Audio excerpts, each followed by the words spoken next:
चलो बच्चों, हमने पुरानी एक वीडियो में पढ़ा था कि पार्टनरशिप होता क्या है। पार्टनरशिप एक दो या दो से ज्यादा जब पर्सन मिलकर कोई एग्रीमेंट करते हैं बिजनेस करने का, तो हमने उसको बोला था बेटा पार्टनरशिप। तो वहां पर जो एग्रीमेंट बोला था ना, वहां पर जो एग्रीमेंट बोला था, बताओ उस एग्रीमेंट को हमने क्या बोला था बेटा। वहां जो एग्रीमेंट था, तो अकाउंट्स में उस एग्रीमेंट को हम क्या बोलते बेटा, उस एग्रीमेंट को हम क्या बोलते बेटा, पार्टनरशिप डीड। तो आज हम कॉन्सेप्ट पढ़ेंगे what do you mean by partnership deed. ये क्या होती है, इसके क्या फायदे होते हैं, ये होता क्या है। तो सबसे पहले समझ लो पार्टनरशिप डीड होता क्या है। देखो समझ लो, पार्टनर्स के बीच में जो भी एग्रीमेंट हुआ, उस एग्रीमेंट को हम बोलते हैं पार्टनरशिप डीड।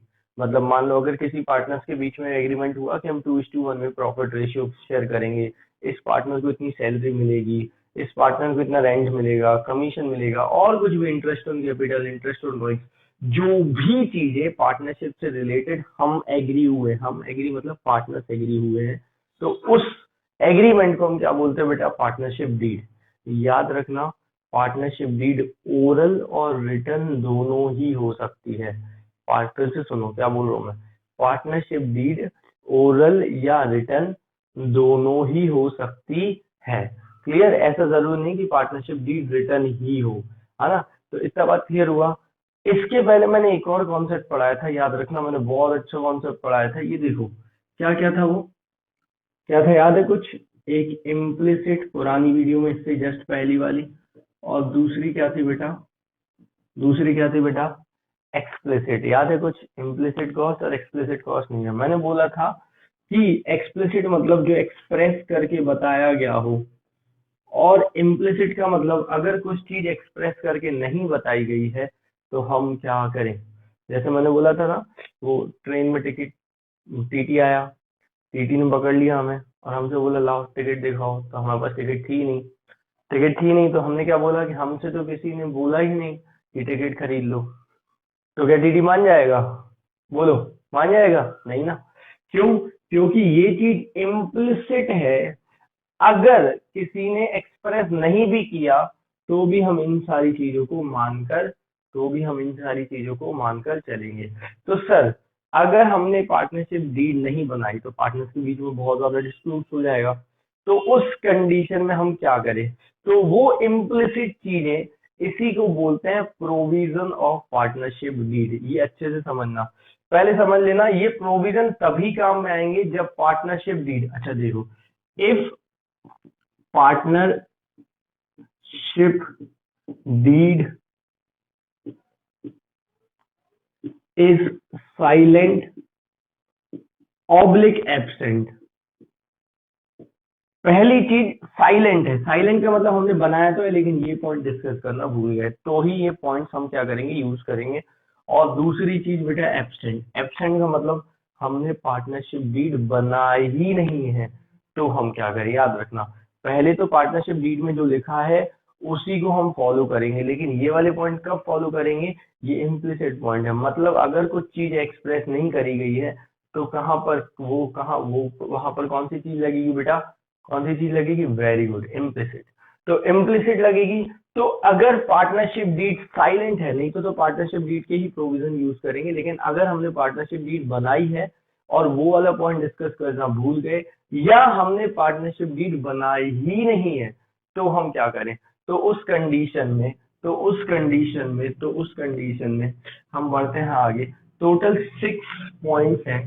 तो सबसे पहला पॉइंट जो है, प्रॉफिट याद रखना, प्रॉफिट याद रखना, हमेशा इक्वली बटेगा इररिस्पेक्टिव देयर कैपिटल। प्रॉफिट हमेशा कैसे बटेगा बेटा, हमेशा इक्वली बटेगा इररिस्पेक्टिव देयर कैपिटल। दूसरा पॉइंट, दूसरा पॉइंट, किसी भी पार्टनर को ना ही सैलरी ना ही कमीशन मिलेगा, किसी भी पार्टनर को ना ही सैलरी मिलेगी, है ना, ना ही हम क्या बेटा, ना ही उनको कोई कमीशन देंगे, ना ही उनको कोई सैलरी देंगे। Very good.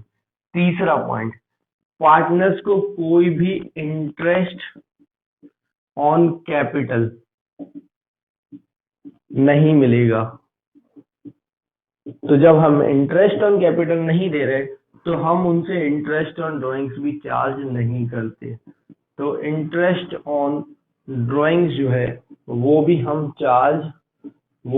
चार्ज नहीं करते।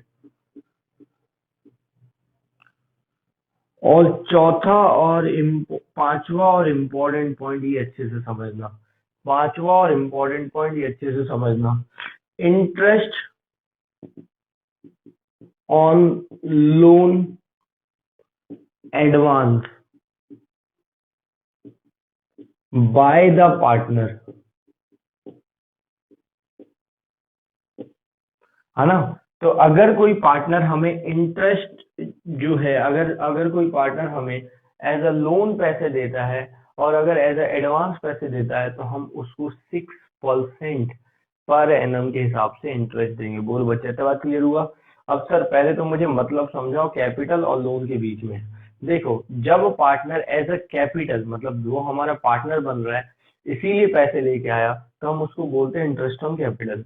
तो उस पे जो इंटरेस्ट लगता है उसको बोलते हैं इंटरेस्ट ऑन कैपिटल। तो इंटरेस्ट ऑन कैपिटल 1 भी रुपया नहीं देंगे हम उसको। अगर डील में लिखा है तो देंगे, लेकिन नहीं लिखा तो क्या करना ये इंपॉर्टेंट है। क्योंकि अगर लिखा है तो तुम वहां से पढ़ के और कर लोगे सॉल्व, लेकिन नहीं लिखा तब क्या करोगे, ये इंपॉर्टेंट है इसीलिए पॉइंट्स। तो इंटरेस्ट ऑन कैपिटल उस टाइम पे नहीं देंगे, लेकिन अगर पार्टनर ने बोला चलो मेरे पास कुछ एक्स्ट्रा पैसे रखे हैं, बिजनेस के काम में आएंगे, मैं लेके आ रहा हूँ, तो वो हमें एज अ लोन दे रहा है, हमें मतलब बिजनेस को एज अ लोन दे रहा है। तो उस कंडीशन में उसको 6% पर एनम क्या मिलेगा बेटा, उसको 6% पर एनम क्या मिलेगा बेटा, इंटरेस्ट मिलेगा, है ना, लोन पे या एडवांसेस पे। बोलो बच्चे, इतना बात क्लियर हुआ। नेक्स्ट और लास्ट पॉइंट ये अच्छे से समझना कि जो भी नया पार्टनर का एडमिशन होगा, एडमिशन ऑफ न्यू पार्टनर, तो जो भी नया पार्टनर का एडमिशन होगा वो सिर्फ और सिर्फ सारे पार्टनर्स के कंसर्न से ही होगा। सारे पार्टनर के कंसर्न से मतलब सर फिर से समझाओ क्या बोल रहे हो आप। देखो समझो, जैसे जस्ट टेक एन एग्जांपल, मान लो एक पार्टनरशिप में 10 पार्टनर्स हैं और 11th पार्टनर आना चाह रहा है। 9 पार्टनर मान गए कि ये चलो आ जाए, लेकिन एक पार्टनर नहीं मान रहा कि वो जो नया पार्टनर है वो बिजनेस में आए। तो वो नया पार्टनर बिजनेस में नहीं आ सकता। क्यों? क्योंकि एग्जिस्टिंग 10 के 10 ही पार्टनर मानेंगे, तभी 11th पार्टनर बिजनेस में आएगा, नहीं तो नहीं आएगा। बाकी सारे डिसीजन मेजोरिटी से होंगे। मान लो एक मशीन खरीदनी है ना, 9 पार्टनर मंजूर है, मतलब 9 पार्टनर एग्री है, एक पार्टनर एग्री नहीं है, तो उस कंडीशन में हम मशीन खरीद लेंगे, कोई प्रॉब्लम नहीं है।